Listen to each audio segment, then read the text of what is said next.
My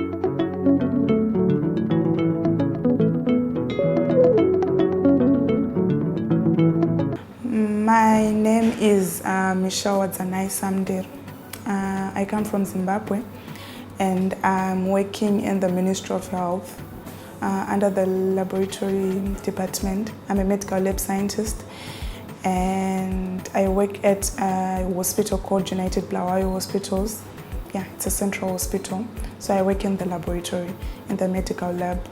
So I got the opportunity of coming to the embryology training through Ministry of Health. Currently in Zimbabwe, we don't have a government institution which is catering for infertility cases. I'm coming from a government setup, so in the government we don't have an option for people that are infertile, but we do have a private setup. It's fairly new and it's fairly expensive. So people who are infertile, they really don't have many options when it comes to infertility issues. And for embryologists, we have one, but still in the private sector. And then for the gynecologist, I know of one from the Ministry of Health that was trained under the Merck Foundation. So far, it's still a challenge. Infertility cases is still a challenge, and a lot has to be done so that we can elevate the problems.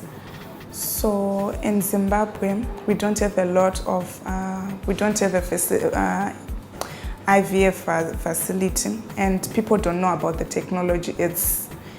People don't actually know about it, like how it's done and everything. So there is need for awareness for the treatment option for infertility. Most infertile couples, they tend to not to have a lot of options or treatment options for them, and there are a lot of stigmatization against women who cannot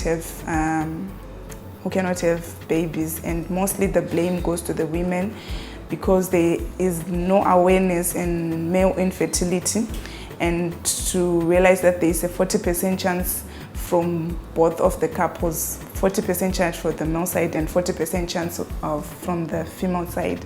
So most people in the cultural side, they tend to believe that it's the women that are the cause of the infertility.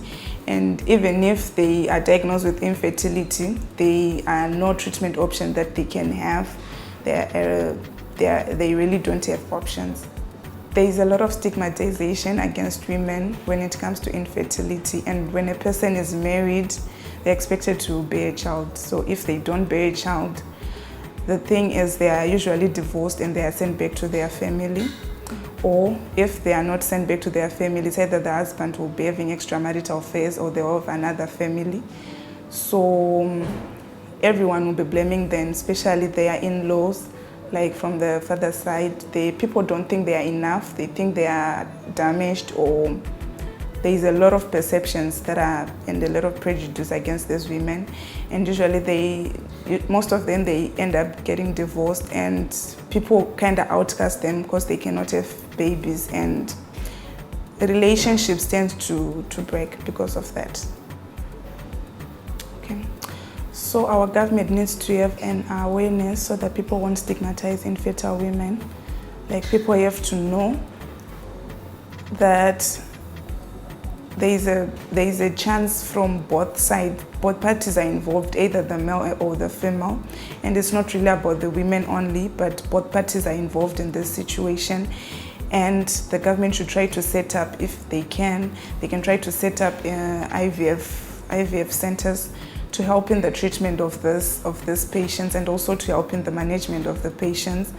And it also goes to more training in gynecologists and also in the medical lab scientists that can become the embryologists, and to try to set up a clinic that will be affordable, so that even the general population that are infertile can actually afford to go there, and they can actually have treatment.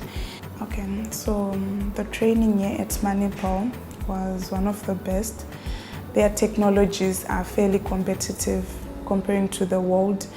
It's one of the best in India, and it has all the the technologies that are important right now for the progression of IVF, they were able to be met.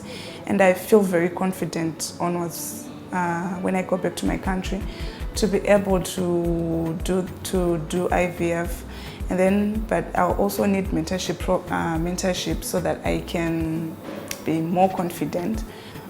When I go back to Zimbabwe, I'll try to look for funding from the government, try to make sure they try to give us space, they try to buy equipment for us so that we can start the IVF. And currently we have tried to source all the equipment that is needed to see all the resources that we may need as a country so that we can progress for this. And the progression is to be done in a sense of urgency, because IVF will be really important to the general public.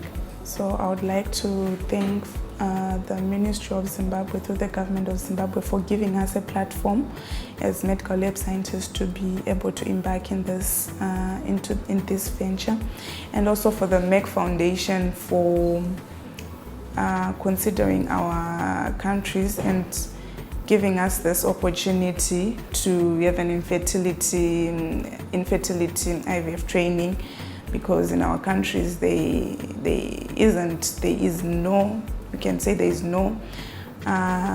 fertility options. There is no fertility options for people that are infertile. So I would like to thank the Merck Foundation for everything, for giving us this opportunity. Thank you for everything. Zimbabwe.